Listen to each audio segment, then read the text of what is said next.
والصلاة والسلام على أشرف الأنبياء والمرسلين وعلى آل بيته الطيبين وأزواجه الطاهرات أمهات المؤمنين وأصحاب الكرام الغر الميامين والتابعين لهم بإحسان إلى يوم الدين. أما بعد، فأوصي نفسي وإياكم أيها المسلمون وأيتها المسلمات بتقوى الله عز وجل رب الأرض والسماوات، فإنه قد فاز المتقون. يا أيها الذين آمنوا اتقوا الله حق تقاته ولا تموتن إلا وأنتم مسلمون. Kaum muslimin dan muslimat, bapak dan ibu, saudara-saudari, serta adik-adik dan anak-anak, jemaah salat subuh di Masjid Ubay bin Ka'ab radhiyallahu anhu Pekanbaru, ataupun yang menyaksikan melalui media live streaming dimanapun berada, alhamdulillah dengan izinnya kita kembali bisa berkumpul di tempat yang mulia ini, di majelis yang kita harapkan mudah-mudahan memudahkan kita masuk surga. Dan semoga kedatangan kita hadir di tempat ini dihitung pula seperti pahala jihad fisabilillah, dan duduknya kita di sini mudah-mudahan juga diliputi dengan rahmat Allah SWT, dikelilingi para malaikat, diberikan sakinah, dan di saat kita berpisah Allah mengatakan kepada kata qumu maghfuran lakum, berilah kalian dalam keadaan dosa-dosa kalian diampuni. Oleh itu mari kita bersyukur atas nikmat ini, mudah-mudahan semakin bertambah terus nikmat yang kita rasakan. Ma'asyarul kiram, kaum muslimin dan muslimat yang dirahmati Allah Subhanahu wa taala. Salawat dan salam kepada Nabi alaihi salatu wassalam, yang kita berharap mudah-mudahan itu sebagai tanda kita selalu ingat kepadanya, dan mudah-mudahan juga selalu dekat dan istiqamah di atas jalannya, sehingga di akhirat kita termasuk yang paling bahagia mendapatkan syafaat daripadanya. Amin. Ma'asyarul kiram, masih berkaitan dengan masalah alamatu ahli bidah, yaitu tanda-tanda ahli bidah. Ya, karena kalau tidak dikenali tandanya, masing-masing mengatakan dia yang ahli sunnah, yang lainnya ada ahli bid'ah. Dan itulah tabiat dakwah itu. Dari masa Nabi awal berdakwah, Nabi yang digelar ahli bid'ah. Nabi yang dituduh sebagai pemecah belah. Nabi yang dituduh sebagai pengacau keamanan di masyarakat dan membawa kaji baru dan seterusnya. Lalu Allah tunjukkan dengan bukti-bukti dan kemenangan, baru mereka tahu akhirnya Nabi dan para sahabatlah yang ahlu sunnah, dan seterusnya sampai Nabi wafat dan sampai generasi sahabat terakhir pun wafat, mereka lah yang ahlu sunnah. Lalu pengikut-pengikut karena masih dominan, yang ahlu sunnah adalah mengikut Nabi dan para sahabat. Lalu di abad ketiga lahir pula bukan abad ketiga, masih di abad-abad awal lahir penyimpangan beragama, aliran-aliran yang di luar sunnah. Tapi karena yang mayoritas, yang dominan waktu itu adalah pengikut para sahabat, pengikut as-salaf, maka aliran-aliran itu tidak eksis sampai akhir abad kelima. Mulailah umat Islam banyak yang terpengaruh oleh berbagai aliran, sehingga yang mengikuti sunnah semakin sedikit. Hanya gelar itu direbut paksa oleh golongan lain yang menamakan diri ahlu sunnah karena mereka sudah mayoritas, apalagi dengan dukungan penguasa. Akhirnya yang jadi ahlus sunnah adalah yang tidak memurnikan sunnah. Sedangkan mengikuti sunnah itu diintimidasi, ditekan dan sebagainya. Ada percobaan untuk menekannya di abad ketiga, seperti Imam Ahmad dipaksa untuk mengatakan pendapat Mu'tazilah, dan banyak ulama yang waktu itu ada yang sampai meregang nyawa demi mempertahankan akidah itu, dan ada yang harus dipenjara, ada yang harus diam, tidak bisa mengatakan apa yang dia yakini, sebab kalau tidak dipanggil, dan seterusnya. Tapi alhamdulillah kembali Allah berikan kemenangan kepada ahlus sunnah di masa Mutawakkil, diberikan kembali bendera sunnah itu kepada ahlinya sampai akhir abad kelima. Ya, makanya Syekh rahimahullah ta'ala yang hidup di abad keempat ini sudah melihat tanda-tanda itu. Orang akan merebut gelar ahli sunnah itu dari ahli sunnah yang mengikut para sahabat. Maka ditulisnya tanda-tanda ahli bid'ah itu, dan tanda-tanda dan adab ahli hadis. Nah, di antara yang sudah disebutkan kemarin, tanda ahli bid'ah itu adalah ya mereka merendahkan orang-orang yang istiqamah membawa hadis-hadis Nabi alaihi assalatu wassalam seperti apa adanya, dan menggelar mereka hanya paham hanya kulit-kulitnya saja, tidak paham sampai ke isi, sebut dengan hasawiyah dan gala-gala lainnya. Yang terakhir kemarin saya mengatakan bahwa ahli bid'ah itu paling benci kepada ahli hadis, Siapa ahli hadis? Profesor hadis, pakar hadis bukan. Karena tidak sedikit dari pakar hadis tetapi tidak mengikuti manhaj ahli hadis. Yaitu seperti kata Imam Ibn Rajab, berapa banyak fuqaha yang mereka dari sisi keahlian ilmu punya keahlian hadis, perawi hadis, bahkan disebut ulama hadis, tapi yang diikutinya bukan hadis, tapi adalah pikirannya yang harus hadis tunduk kepadanya. Sudah sering kita mendengarkan, sudah sering kita contohkan kan? Jadi Allah katakan dia yang turun ke langit. Dia dalam kitab ini, Allah turun ke langit pertama, dia sepertiga malam terakhir. Dia tidak nolak hadis sepertinya, tetapi dia tidak mengakui maknanya. Yang turun itu bukan Allah tapi rahmatnya.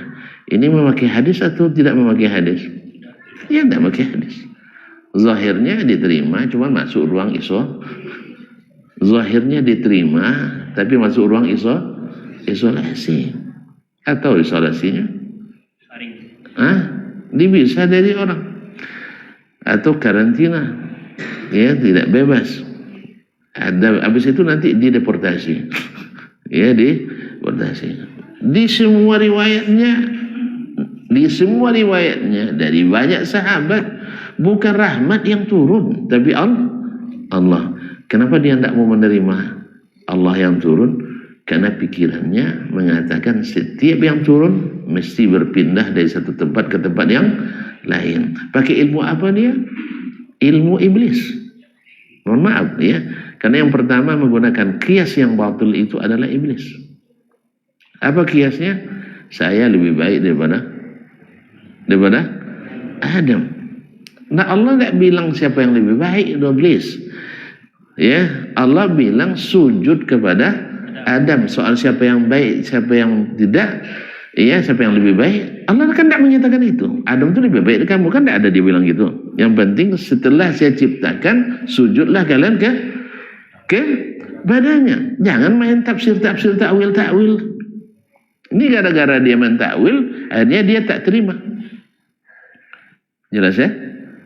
Tidak jelas sampainya. Tidak sujud itu dah. Tidak sujud.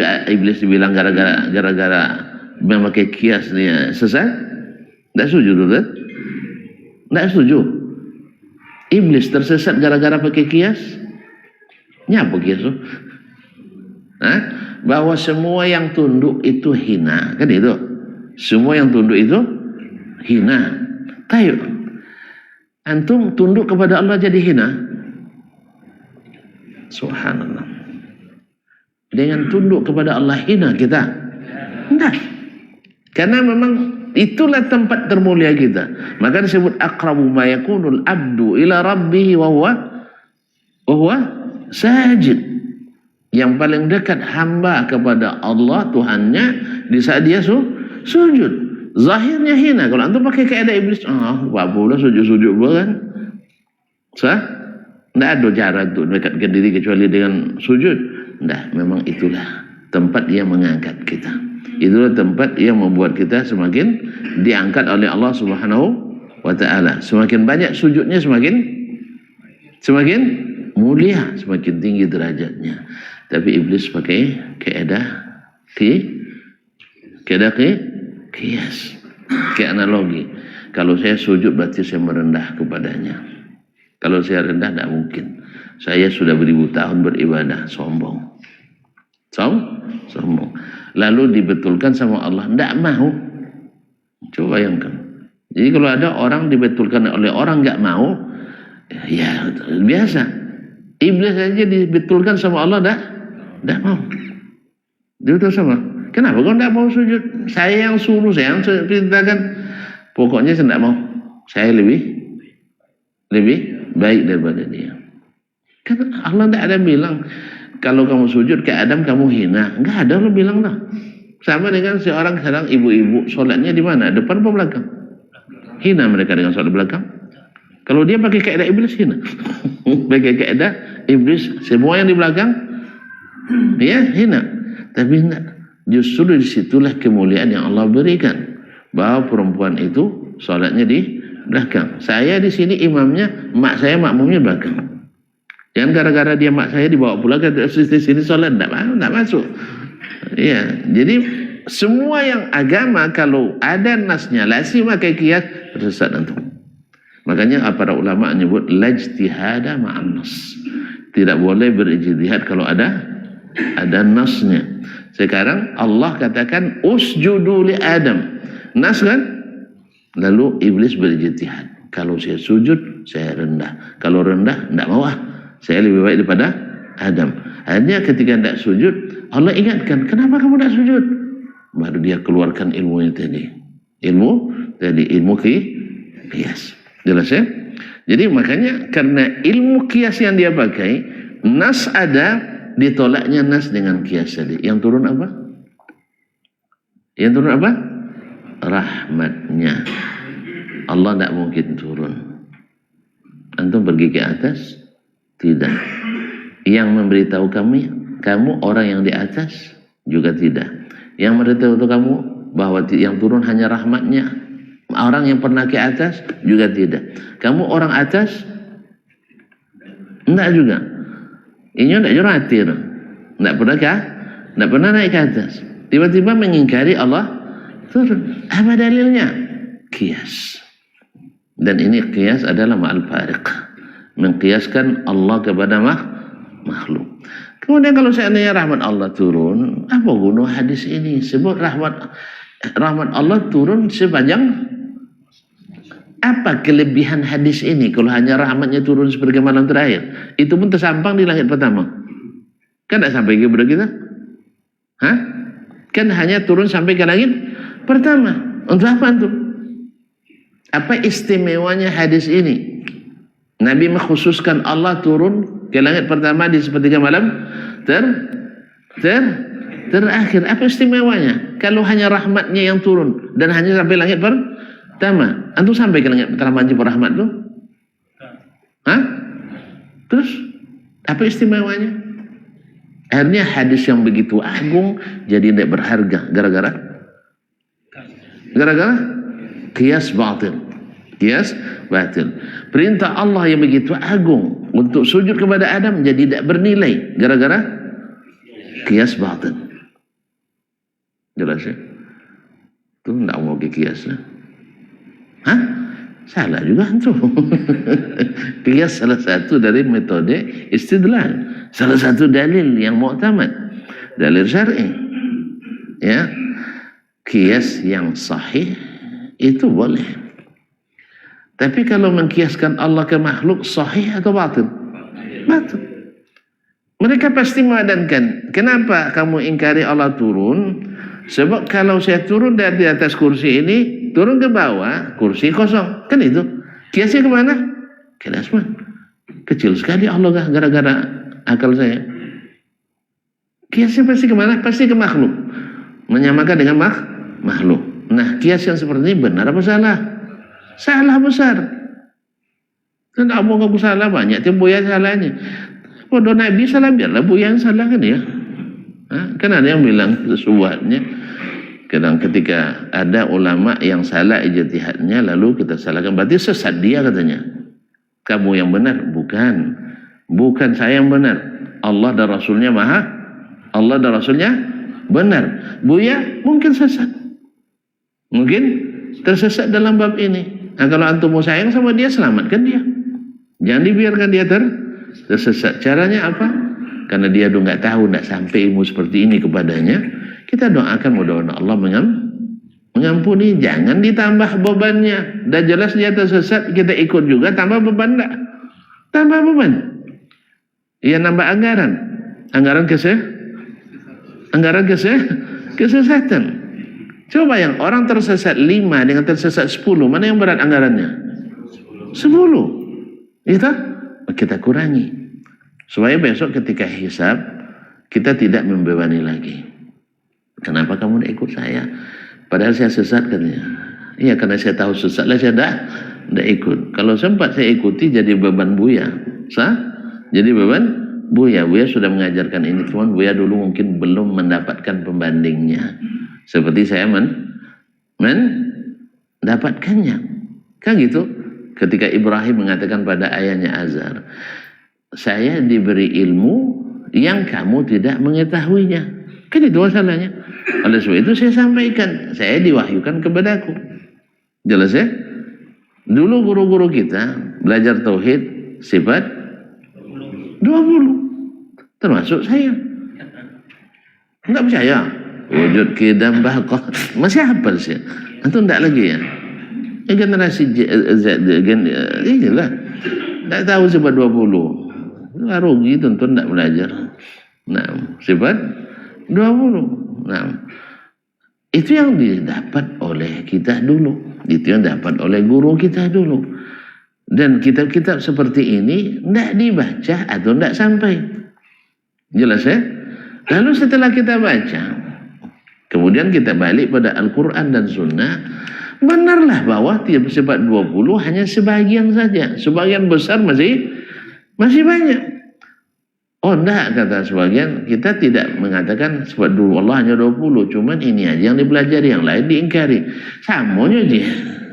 Ya, sama aja tidak mempelajari dengan mengingkari. Tetap juga yang diakui sifat 20 saja. Enggak, kita sifat 20 kita akui. Benar, enggak ada masalah. Cuman jangan gara-gara sifat 20 ini sifat yang 200 hilang. Sah? Sebab antum tahu kelebihan sifat baik, sifat agung, sifat tinggi semakin banyak pada sosok sesuatu, pasti nilainya semakin mahal, semakin besar. Allah SWT sudah sebutkan kepada kita sifat-sifatnya yang banyak, lalu kita batasi, mengurangi harga, sah? Tidak mengurangi nilai? Tidak mengurangi nilai. Mengurangi nilai kan? Oleh sebab itu jangan kurangi ta'zim kita kepada Allah Subhanahu wa taala gara-gara sifat 20. Itu yang masalahnya. Jadi gara-gara mukhalafatuhu lil hawadis, ya, sehingga sifat-sifat yang menurut bayangannya menyerupakannya dengan yang hadas akhirnya ditolak. Padahal tidak. Gara-gara mengkiaskan Allah kepada makhluk. Allah musta'an. Baik, kita sambung lah ya. Banyak kita aja ngomong sih. Enggak. Nah, jadi mereka ini gara-gara masalah siapa yang ahli hadis tadi. Siapa yang dimaksud oleh Syekh? Mereka membenci ahli hadis. Nah, yaitu yang hanya menggunakan yang disebut ahli hadis, yang hanya menggunakan hadis. Maknanya hanya menggunakan hadis, bukan tidak guna otak doe. Otak itu digunakan tapi untuk memahami hadis, bukan untuk menyortir hadis. Kalau tadi menggunakan otak untuk menyortir hadis, dalilnya apa? Enggak ada dalilnya dah. Iya. Yang mengatakan Allah turun siapa? Ya Rasulullah Sallallahu Alaihi Wasallam. Dia mengatakan. Yang mengatakan Allah datang dia sendiri. Mengatakan Allah di atas dia sendiri. Bukan karangan kita. Yang menolak Allah turun siapa? Pikiran antum. Sah? Yang menolak Allah datang hari kiamat pikiran antum. Wa jaa rabbuka wal malaku saffan saffa. Rabbmu datang, malaikat bersaf-saf. Tahu tak tuan-tuan tafsirnya dalam hadis Nabi SAW ayat ini? Ya, tahu tak? Sebelum Allah datang, malaikat sudah siap di padang mahsyar itu. Di seluruh penjuru padang mahsyar dipagar betis oleh malaikat. Mana tahu ada tuan-tuan nak pergi nyelinap lari ya? Mana tahu? Hah? Mana tahu? Pokoknya dijaga. Jumlahnya tidak terhitung, hanya Allah yang tahu jumlahnya. Kemudian datanglah para pemikul arsy. Wa yahmilu arsya rabbika fawqahum yawma idzin thamaniyah. Arsy Rabbmu hari itu dibawa oleh malaikat. Kalau arsy-nya diangkat, atap apa tandanya? Ya Rabbi, apa tandanya? Kok atas-atas terus ya? Bahwa ada urusan besar. Sampai arasnya diangkat oleh malaikat. Jelas ya? Payah pula nunjuk. Nanti kena kias pula gitu kan?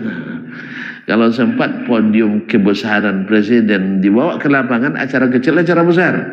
Nah, kalau pakai kias juga jadinya. Tentu kalau tidak ke kias tidak mau. Jadi aras diangkat oleh 8 malaikat. 8 malaikatnya apa maksudnya? Sebagian ahli tafsir mengatakan 8 jenis malaikat. Bukan 8 orang, bukan 8 sosok malaikat.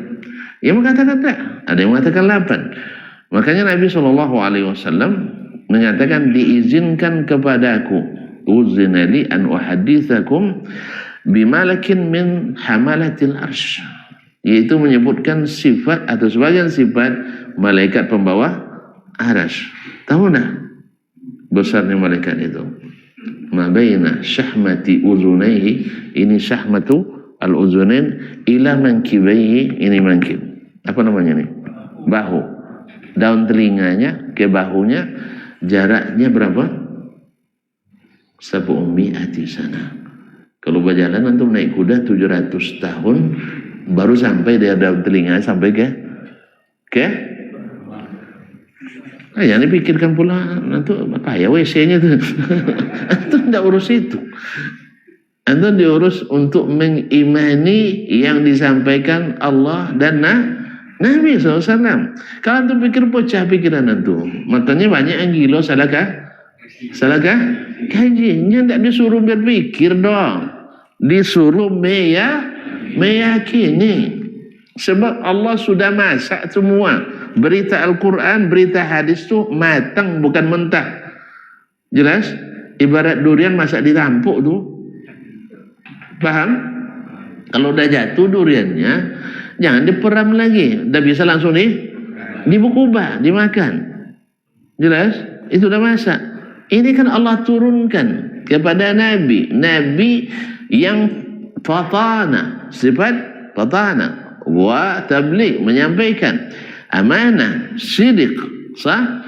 Dia sampaikan dengan bahasa yang menjelaskan dan dianggukkan oleh mereka yang paham bahwa itu yang dimaksudkan. Tiba-tiba antum tidak mau nerima. Jangan-jangan ikut metode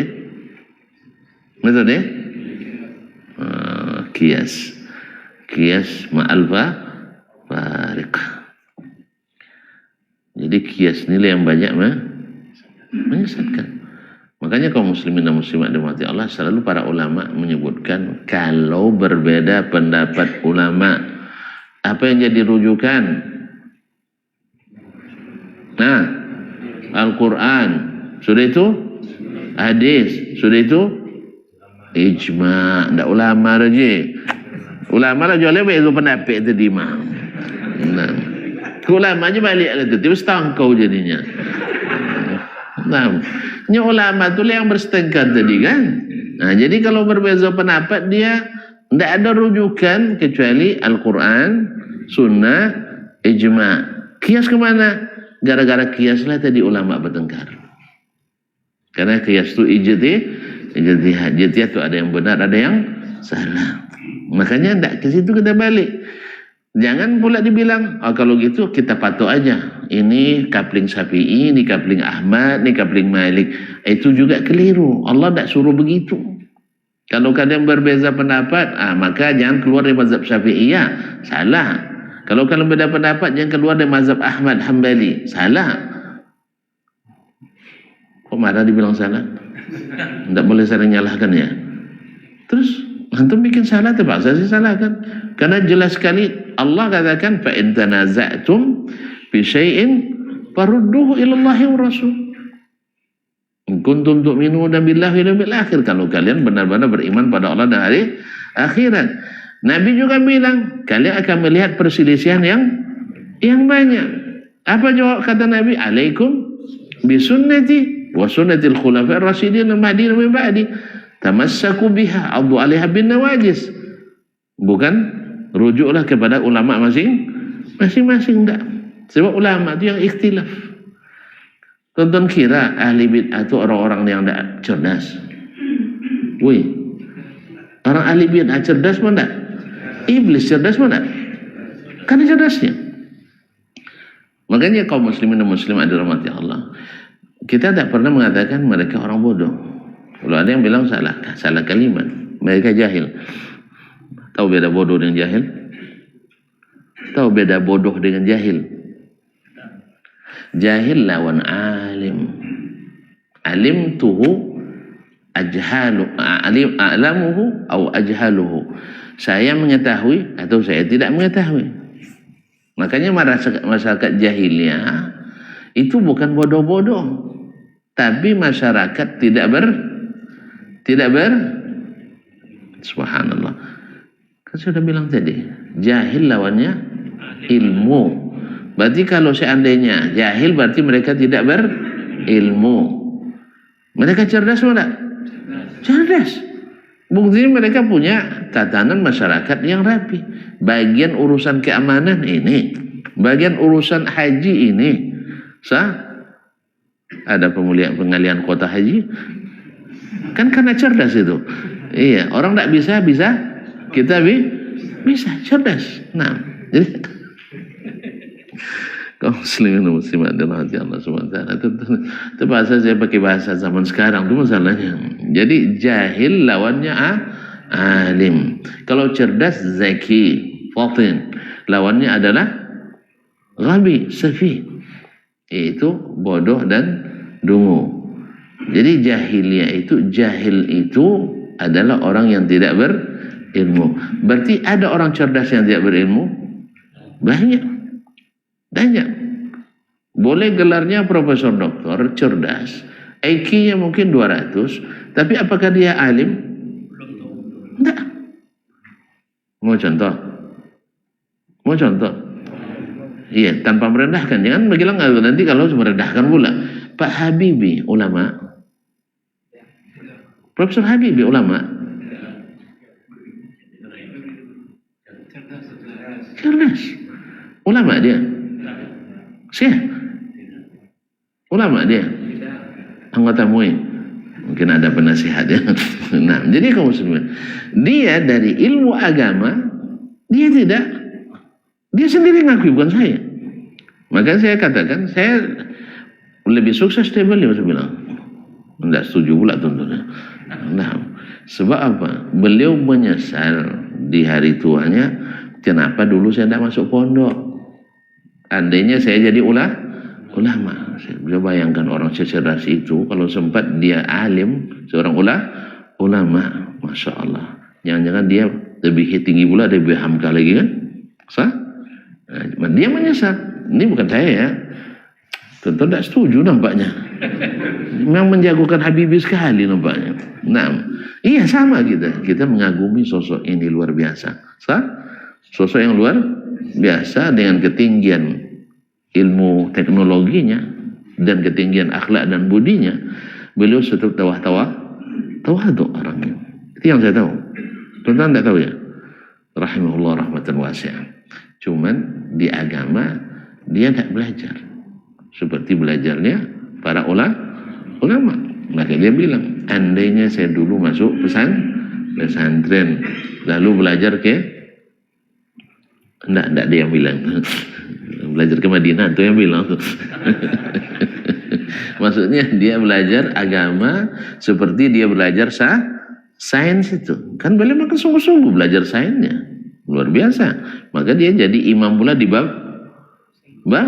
sainsnya itu, bahkan imam dunia dia diakui oleh dunia. Di Indonesia aja yang kurang laku karena Indonesia ini kalau pintar-pintar sekali tidak bagus ya, biarlah, tidak perlu pandai tapi pandai-pandailah. Nah, kalau yang pandai tak begitu dihargai di negeri ini. Allah musta'an. Jadi kaum muslimin dan muslimat dirahmati Allah, beliau mengatakan menyesal. Kalau saya tidak menyesal saya masuk hadis, justru saya bersyukur. Padahal dulu cita-citanya jadi arsitektur. Iya, karena duitnya banyak kabarnya. Iya, coba yang arsitek ada, betul banyak duit arsitek. Ngaku lah weh. Kabar-kabarnya. Yang kalau kita jadi arsitek, apalagi kalau laku kan, kalau bagus, profesional, pasti duitnya mana yang kira-kira banyak, lebih banyak daripada arsitek hadis atau arsitek bangunan? Serius ini sih. Hah? Pahalo. Enggak, wajib itu tidak pahalo dong.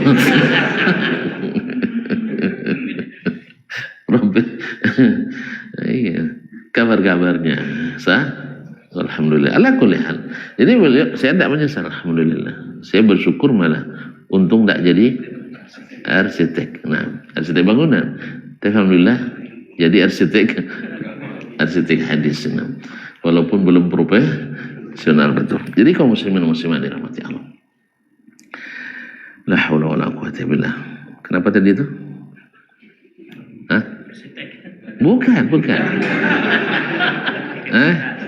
Bahwa cerdas belum tentu berilmu, dan orang berilmu mesti cerdas. Itulah intinya.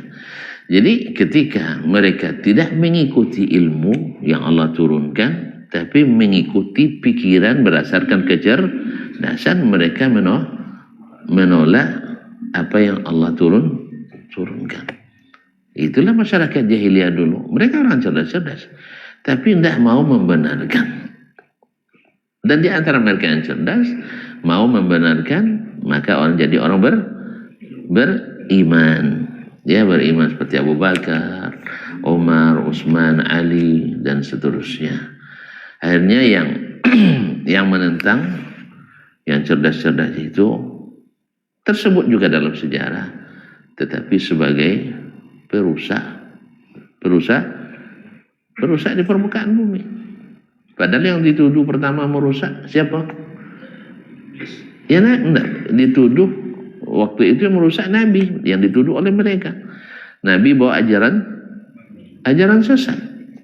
Nabi membawa aliran sesat. Kenapa? Karena mayoritas Makkah sesat, sehingga sesama sesat tak boleh saling menyesatkan. Akhirnya yang disesatkan yang mana? Yang lurus, yaitu Nabi SAW dan para sahabatnya. Mailah kaum muslimin, dan cara-cara itu berlaku sepanjang masa.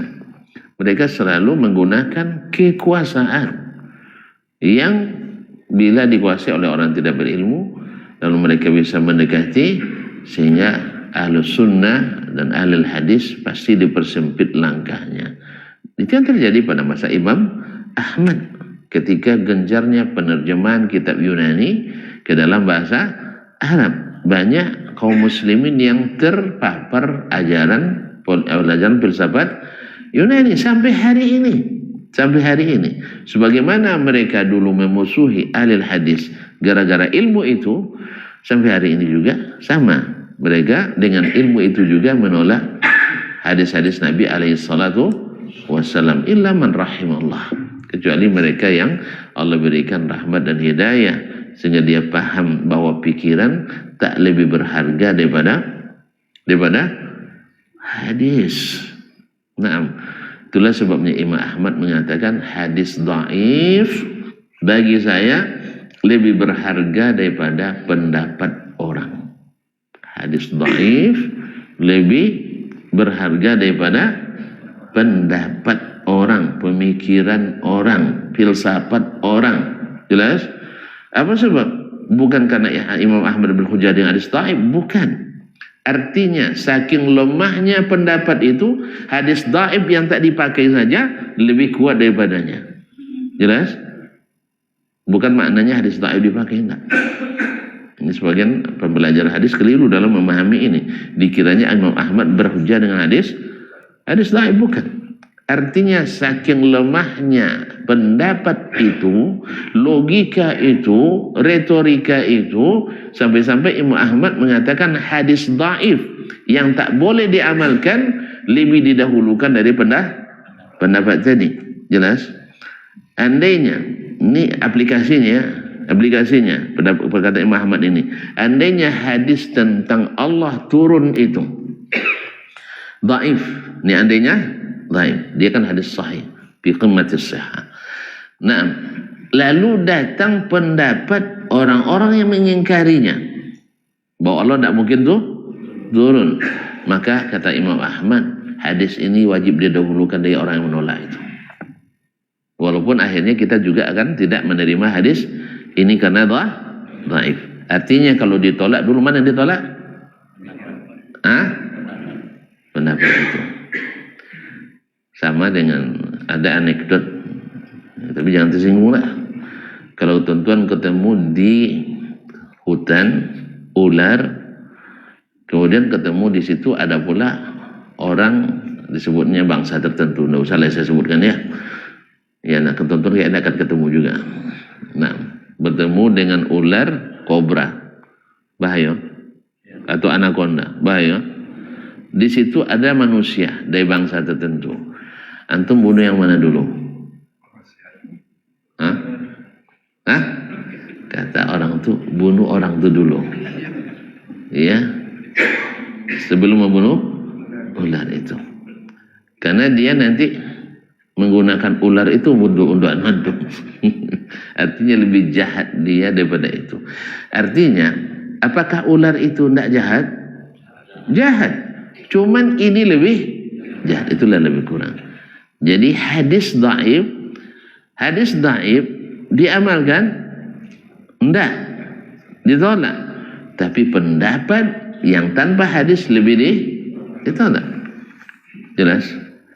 Jelas ya? Mengamalkan hadis palsu dalam agama sehingga membuat suatu syariat berdasarkan hadis palsu. Boleh apa tidak? Boleh apa enggak? Enggak.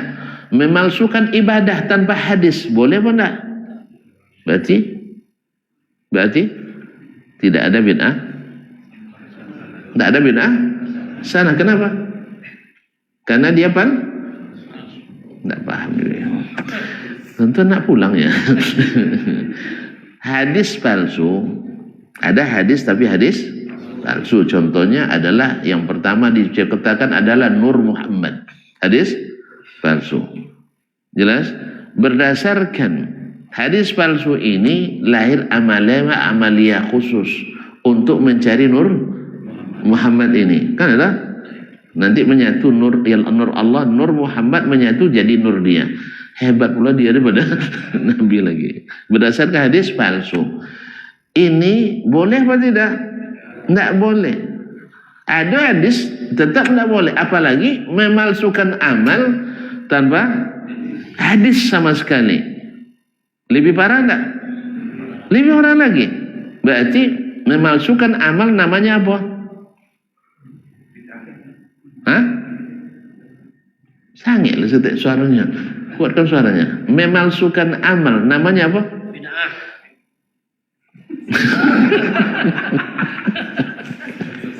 Iya, bid'ah. Bid'ah apa namanya? Enggak bagi yang buat. Bid'ah hasanah. Tapi bagi Allah dan Rasul bid'ah dalalah. Paham tak? Ada aja dalilnya tapi palsu tidak boleh. Bahkan dhaif saja di atas palsu tinggi apanya? Tidak boleh. Apalagi kalau tanpa dalil sama sekali. Di situlah kita paham bahwa mengada-ngada dalam agama adalah memalsukan agama. Pemalsuan terpuji atau tercela? Tercela. Di mana pula datangnya istilah hasanah. Tidak mungkin datang merek itu kecuali dari pemalsu. Paham tak? Misalnya aslinya produk Jepang, tiba-tiba dipalsukan oleh China. Taib. Kalimat palsu itu kalimat bagus itu, kualitas bagus itu dari mana datangnya? Dari Jepang atau dari pemalsu? Makanya ada istilah KW1, KW2. Dari mana datangnya? Dari pemalsu, bukan dari pabrik asli. Asli kalau dia tahu mau dia terima? Enggak, merusak yang asli. Makanya kita yang suka yang asli pasti tidak suka menerima yang palsu. Tapi yang palsu diterimanya, yang asli enggak, kadang diterimanya asal gratis sesuai dengan yang palsu tadi. Tapi sering menolak pula yang asli. Apa sebab? Enggak kuat dia beli. Karena yang suka asli hanya daya beli yang asli. Yang suka yang asli punya daya beli tinggi, punya semangat tinggi, pengorbanan tinggi. Nah, sebagian besar kita suka yang rendah atau yang tinggi? Daya beli kita rata-rata besar, tinggi atau rendah? Rendah. Maka jangan heran yang suka yang asli dalam beragama itu pasti akan lebih sedikit dari yang suka KW tadi. Coba tengok di pasaran yang paling laku KW apa? Karena apa? Ini cepat rusak nih bang. Ya, cepat rusak bang. Nggak apalah, nggak jawab dari pitawak ni. Kan ya? Kan kita bilang ini nilainya rendah, nggak apa-apa, kan ramai yang semua orang melakukan. Kan nggak apa-apa, asal bersama-sama.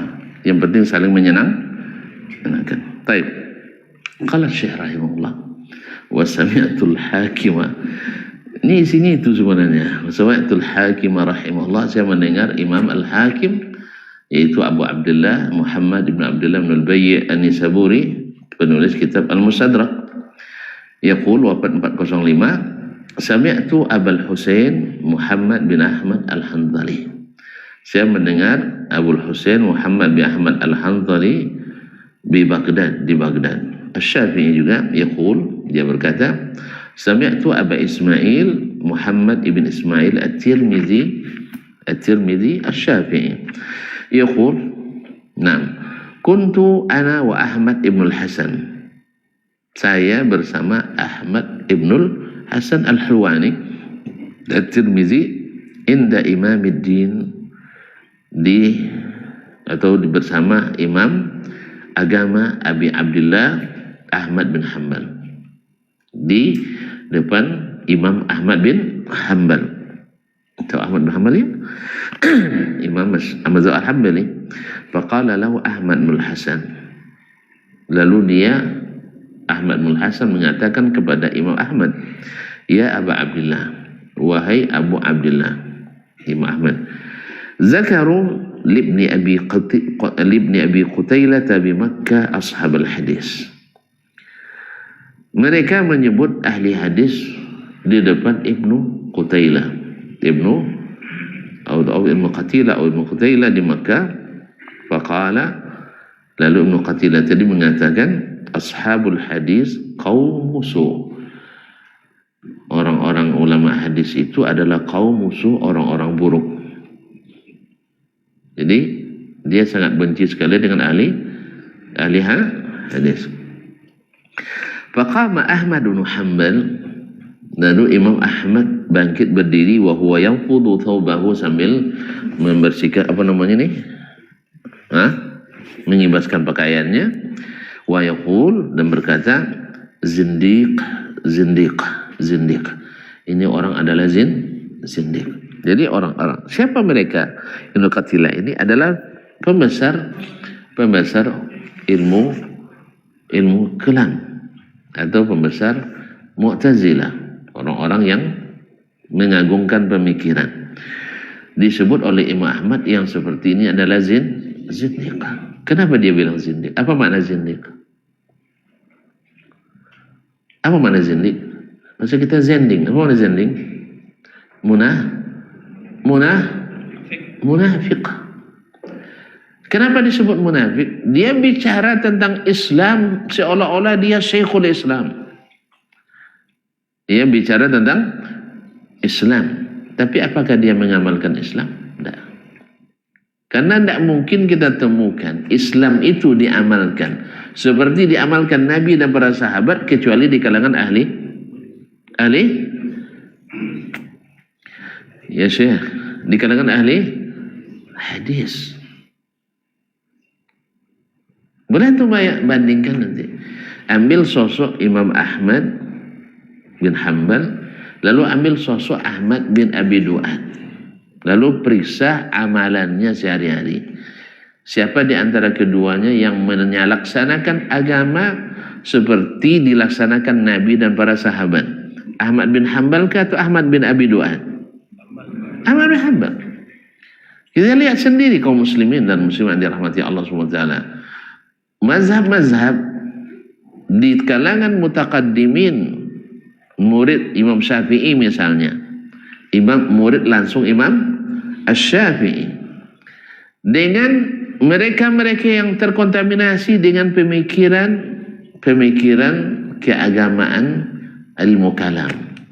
Mana yang mereka yang lebih istiqamah dari murid-murid Syafi'i langsung, atau mereka-mereka yang datang belakangan menisbatkan diri ke mazhab Syafi'i tapi tidak mengikuti akidah Syafi'i?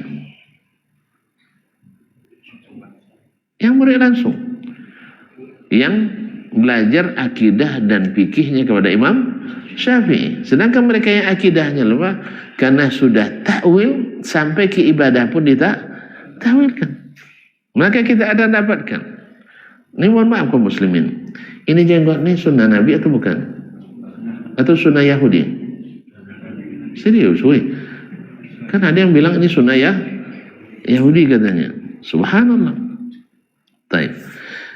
Nah, murid-murid Imam Asy-Syafi'i rahimahullah, mereka berjenggot pada ya?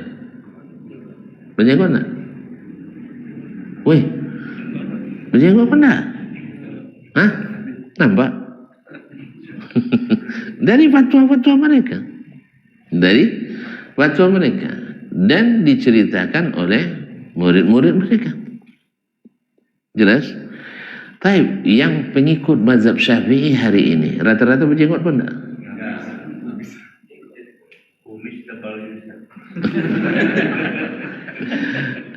Taib, bukankah Asy-Syafi'i rahimahullah, berjenggot pun tak? Kan ditengok di lukisan, kan ada kan Al-Imam Syafi'i, ada kan lukisannya kan, berjenggot tak? Berjenggot. Tapi antum pengikut Syafi'i apa enggak? Pengikut Syafi'i enggak? Pengikut. Tapi kata Imam Syafi'i kan enggak wajib. Tapi dia bilang enggak wajib. Enggak wajib. Tapi dia mengatakan tidak mengikuti Nabi itu maksiat kepada Nabi. Jadi antum mengikut mazhab Syafi'i atau mengikut mazhab ahli ta'wil? Ahli ta'wil. Nah, Jadi segala yang tidak wajib mesti ditinggalkan. Segala yang wajib mesti disunatkan. Paham tak? Jadi segala yang tidak wajib mesti ditinggalkan, dan segala yang wajib mesti disunatkan, sehingga akhirnya ini ditinggalkan juga. Nah, misalnya kan ulama ada yang mengatakan wajib, sah, lalu dipilih pendapat tidak wajib. Jadi segala yang wajib disunatkan, segala yang sunat harus ditinggalkan. Ini tidak ada ilmu sebenarnya, cuma praktiknya seolah-olah seperti itu. Jadi kita kan tidak mengatakan sama solat berjamaah wajib apa sunat? Antum Hambali nampaknya ya, Maliki nampaknya. Tidak, mazhab Syafi'i sunat, sah. Coba lihat masjid-masjid yang dihuni oleh pengikut mazhab Syafi'i, rata-rata berjamaah atau tidak? Yang di masjid berjamaah, maksudnya yang tinggal di sekitar masjid berjamaah apa enggak? Rata-rata enggak. Kebanyakan enggak berjamaah. Buktinya Jumat kan penuh. Sah? Berarti ada orang enggak di situ mazhab Syafi'i? Ada. Kok Jumat penuh, subuh tidak? Kan cuma sunat makan. Akhirnya beda dengan Imam Syafi'i sendiri, murid-murid Syafi'i sendiri. Mereka mengatakan, saya melihat Syafi'i tetap salat di masjid sekalipun wasirnya mengeluarkan darah. Nampak sih? Repot enggak Imam Syafi'i gara-gara itu? Karena dalam mazhab Syafi'i darah kan najis kan? Tapi walaupun demikian dia tetap salat di masjid. Kalau kita yang pandai ahli takwilnya, nanti repot dia, karena daripada itu sholatnya tidak ada pun alasan itu. Ada tamu, memuliakan tamu alasannya. Kalau ngajar, tidak sedang ngajar alasannya. Talabul ilmi faridatun, salatul jamaah sunnatun. Bertentangan wajib dengan sunnat. Ini kan fikihnya ahli takwil. Kalau fikihnya Nabi tidak. Nabi adalah muallim juga. Tapi kalau sudah masuk waktu salat, dia berhenti kan ngajar. Cuma tidak pakai fakultas kayak kita sekarang. Makanya seharusnya kita yang mengelola pendidikan-pendidikan itu, ia belajarlah bagaimana Nabi mengelola pendidikan. Kalau sudah masuk waktu salat, berhenti kegiatan. Makanya seluruh kegiatan wajib mengacu kepada waktu salat. Oh, tidak bisa. Kenapa tidak bisa? Mahasiswa banyak atau santri banyak. Subhanallah. Kenapa terima banyak-banyak kalau tidak bisa ngaturnya? Iya. Kan kita kan disuruh bukan terima banyak-banyak, tapi bisa mendidik dengan baik. Kalau mampunya hanya 2.000 aja lah terima. Jangan terima 20.000. Daripada tidak bermutu. Nah, jadi kaum muslimin sebenarnya bukan tidak bisa, tidak mau. Bukan tidak bisa. Kita tidak mau masalahnya. Soalnya apa? Orang lain kok bisa. Orang lain kok bisa. Ya. Padahal mereka dari sisi mungkin karakter lebih keras-keras, lebih tongko-tongko dari kita. Kita kan orangnya manut-manut ya. Saya tidak yakin juga orang kita manut-manut. Saya tidak yakin lagi sebenarnya. Tapi katanya orang Indonesia, orang Nusantara ini manut. Kalau orang Arab keras-keras. Sah? Tapi kalau saya lihat, kalau dapat panggilan azan, orang Arab lebih manut daripada orang kita. Diingatkan dengan dengan ittaqillah. Dan mereka lebih respect daripada kita. Kita disuruh ittaqillah, justru tambah bikin masalah. Allah musta'an. Jadi kayaknya entah memang beda sifat kita dengan nenek moyang kita, atau memang dulu nenek moyang kita tidak diuji seperti kita diuji hari ini. Dulu tidak diberikan ilmu-ilmu yang seperti ini. Dan mungkin banyak acara kenduri, lebih banyak kenduri itu senang orang kan. Nah, wallahu a'lam. Ala kulli hal, kalau betul itu kita pertahankan. Jangan hilangkan sifat manut itu, khususnya kepada Allah dan Rasul sallallahu alaihi wasallam. Jika kata Imam Ahmad, yang seperti ini zindiq. Kok langsung dipastikan zindiq oleh Imam Ahmad? Kenapa? Karena tidak mungkin membenci ashabul hadis kecuali orang yang tidak mencintai hadis.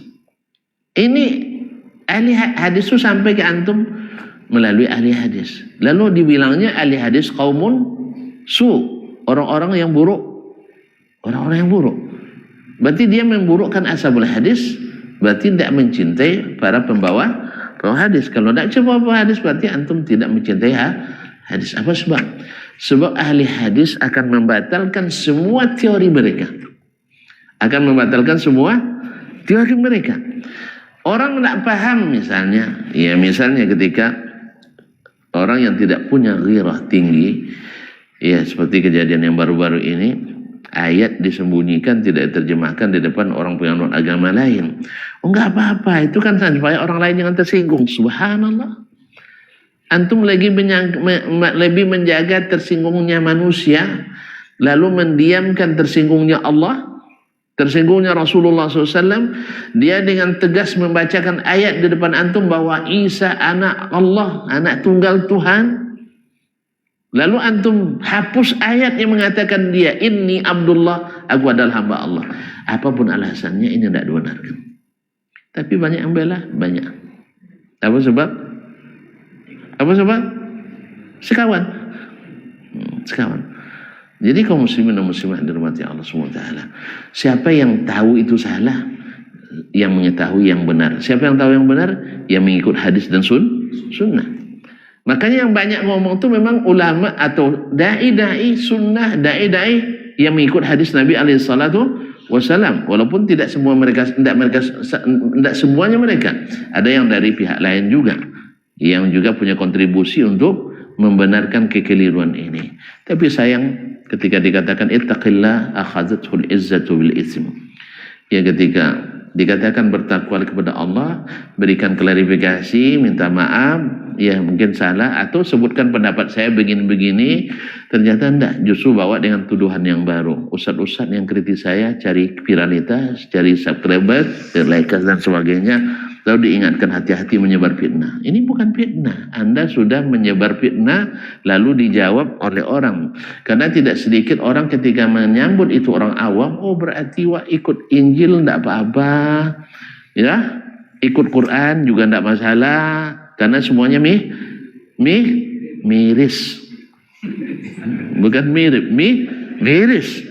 Masa satu bilang Allah punya anak, yang satu Allah tidak punya anak. Kok mirip-miripnya di mana? Kalau di sini tidak bahaya, berarti tidak ada lagi bahaya perbedaan antara kedua agama. Jelas ya. Orang cerdas.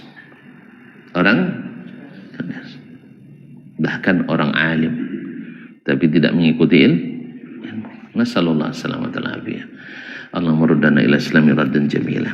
Jadi kenapa Imam Ahmad bilang orang itu zindik? Karena mereka ahli bicara agama tapi membenci ahli agama sendiri yang mengamalkannya. Berarti mereka hanya retorika, hanya logika. Dan kalau gitu orang munafik dulu juga hebat. Tentu masih ingat? Masih ingat enggak? Sama orang munafik. Kok lupa tuh? Hah? Orang munafik di zaman Nabi, masih ingat? Apa kerjanya? Situ kadang sumbangsi uang. Tidak paham ya? Tidak paham bahasa curah? Itu. Jadi sebelum Nabi naik mimbar khutbah setiap Jumat, Abdullah bin Ubay bin Salul berdiri di sini. Tapi ini bukan pengurus masjid, yang salah paham pula ya. Tertuduh pula pengurus masjid kan. Iya, saldo kita apikan ini. Bukan itu maksudnya. Abdullah bin Ubay bin Salul, dia ngomong Assalamualaikum sebelum Nabi khutbah. Nah, hadza Rasulullah. Nabi belum ngomong lagi, mau khutbah, dia pula yang dulu ngomong. Sahabat lain enggak ada. Apa? Cari muka tembok itu. Allah musta'an. Apa katanya? Ini Rasulullah. Masya Allah. Betul kata ayat. Wa minan nasi may yu'jibka qawlu fil hayatid dunya yushhidullaha ma'ala ma fi qalbihi. Seolah-olah dia yang paling beriman, kala Abu Bakar. Ini Rasulullah, fansuru, tolong dia. Azimu, hadiyatullah lakum. Ini hadiah dari Allah untuk kalian. Hati musang-musang dalam, tapi mulutnya lain. Hatinya membenci. Ini kan ashabul hadis semua ini yang belah di bawah ini kan. Kan ahlu sunnah semua di bawah tuh. Hatinya benci. Yang paling dia benci itu Abu Bakar. Karena dia yang paling hebat di antara umat Islam setelah Nabi alaihissalam. Tentu Nabi dibencinya juga. Tapi bicaranya begitu. Terbukti baru di perang Uhud. Dia sudah salah perhitungan. Salah perhitungan. Dalam perhitungannya 3.000 dengan persenjataan lengkap pasti bisa melumat yang 1.000 dengan senjata apa adanya. Akhirnya di perjalanan dia sudah awalnya di awal itu sebenarnya sudah berkampanye hitam juga. Ngapain pula kita pergi berperang-perang ini? Kenapa? Tunggu aja dalam kota ini, terima aja apa yang terjadi kan. Nggak usah berjuang. Sudah ada, cuman karena Nabi bertekad, sahabat bersemangat, akhirnya mereka mau tidak mau harus pura-pura bersemangat pula, ikut pula mereka 300 lebih. Tapi dalam runding-runding mereka di belakang Nabi alaihissalam, mereka yakin kemenangan untuk orang kafir.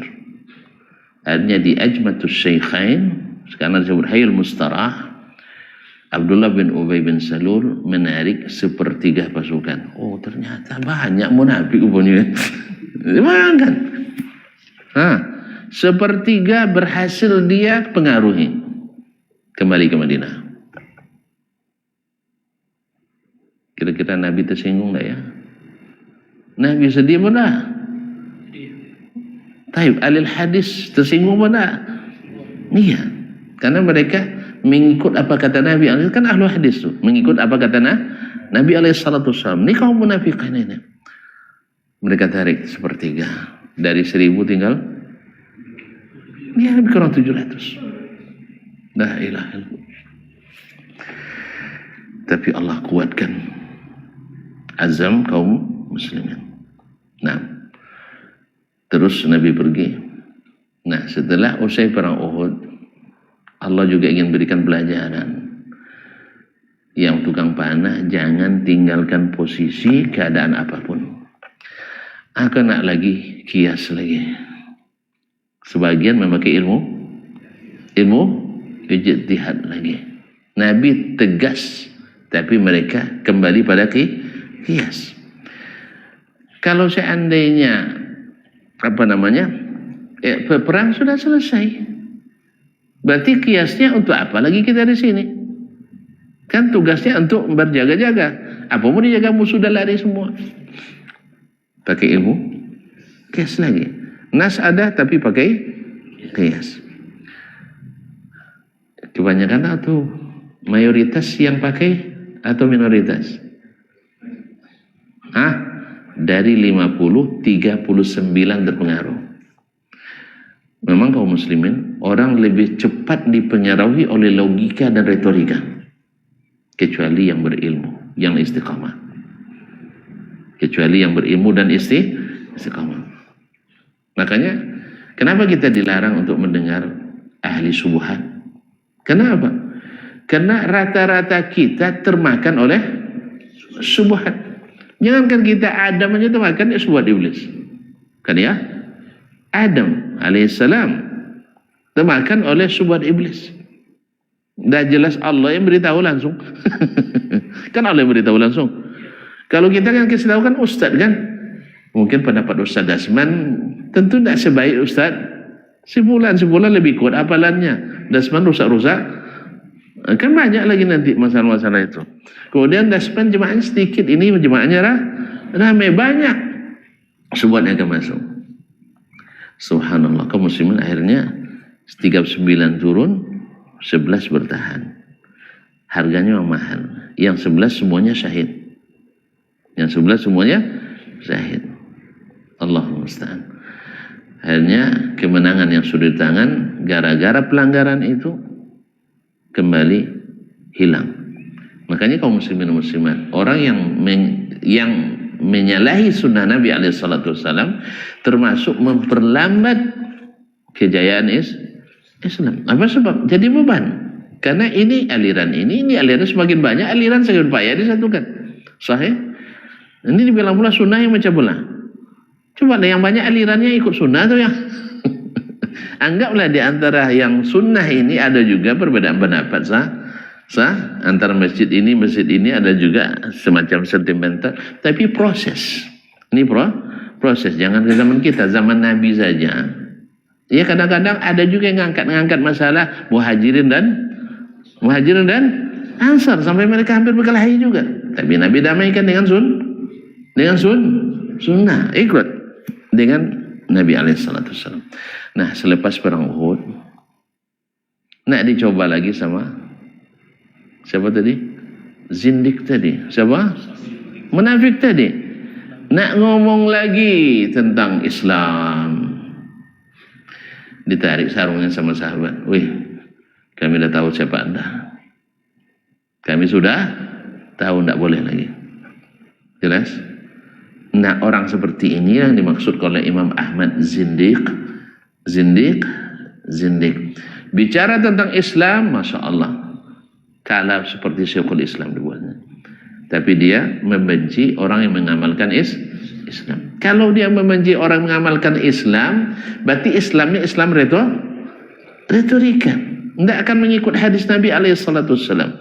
Maka Imam Ahmad katakan zindiq hatta dakhala al-bait, sampai dia masuk rumah. Jadi ada alasan Imam Ahmad mengatakan dia zindiq? Ada. Tidak mungkin membenci orang mengamalkan hadis kecuali orang munafik. Benarlah zindik dia. Karena ashabul hadis itu yang mengamalkan hadis. Jadi dia bukan gelar akademis saja, gelar prestasi. Bahwa dikatakan ashabul hadis, kata Imam Muhammad, semua akidahnya, semua ibadahnya, muamalahnya, akhlak dan adabnya berdasarkan hadis, bukan mengikut pemikiran dan retorika.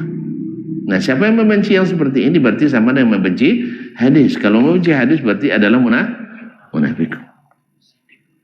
Dah, Nabi katakan, siapa yang mencintai Ansar mukmin, dan siapa yang membenci Ansar adalah munafik. Tahu enggak Kak tuan-tuan, kenapa kaum Ansar itu dibenci oleh kaum munafikin? Apa alasan munafik membenci orang Ansar? Oh, enggak tahu rupanya. Kita tutup ya. Besok aja, biar penasaran. Nah, Abdullah bin Ubay bin Salul sebelum kedatangan Nabi, beliau itu sudah bersiap-siap untuk diangkat jadi pimpinan tertinggi orang Madinah. Jelas? Tiba-tiba orang Ansar bertemu dengan Nabi di Bai'atul Aqabah.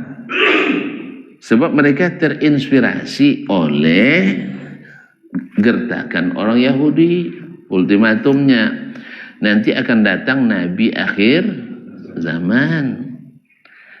Nanti kami ikuti dia, kalian ini akan kami habisi. Makanya sudah dimulai oleh Yahudi mengadu domba Khazraj dan Aus. Selalu berkelahi, berperang.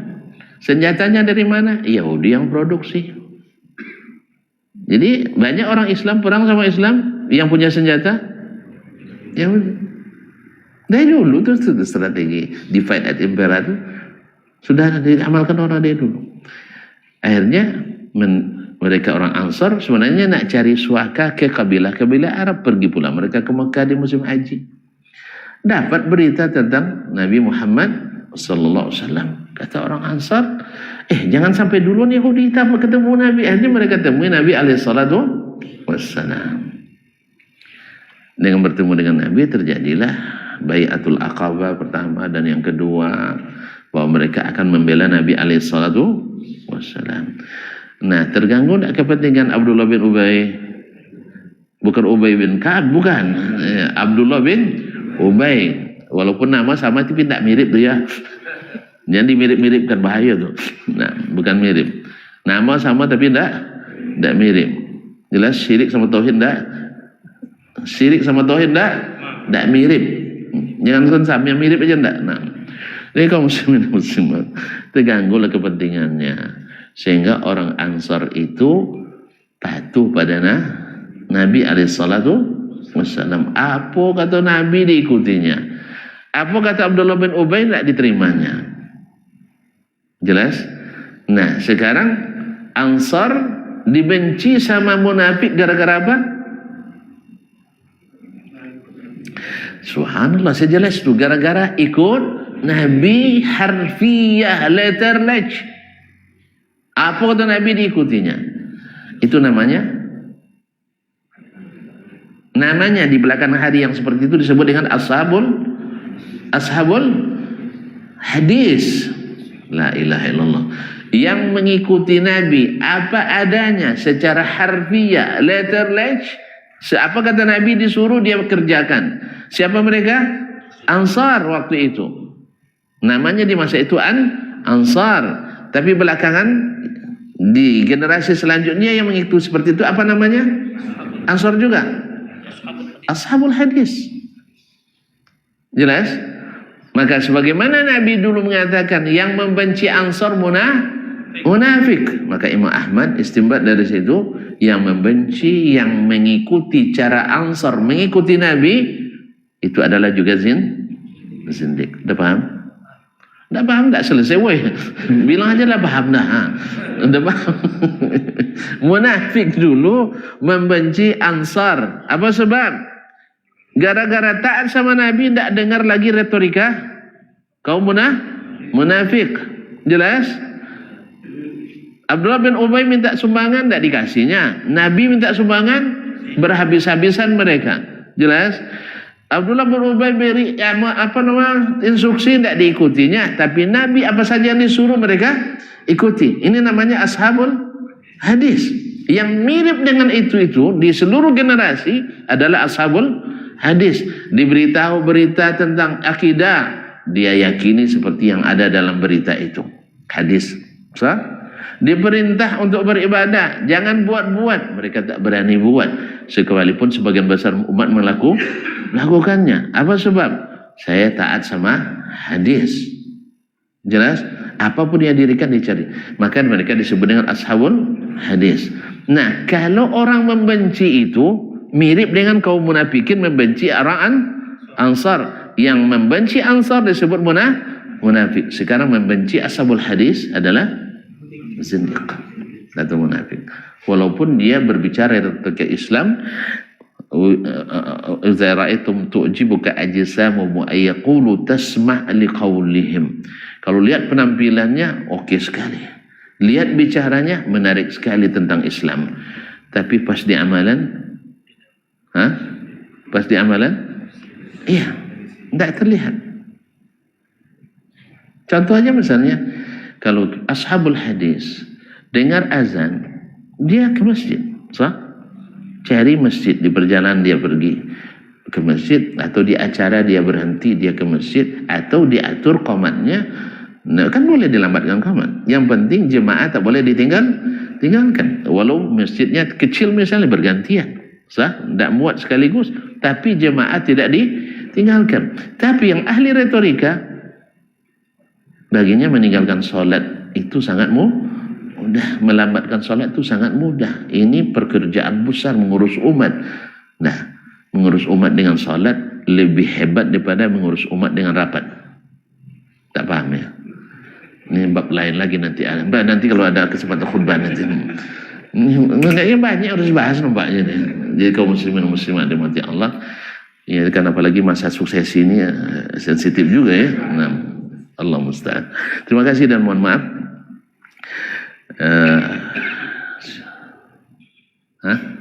Terima kasih dan mohon maaf.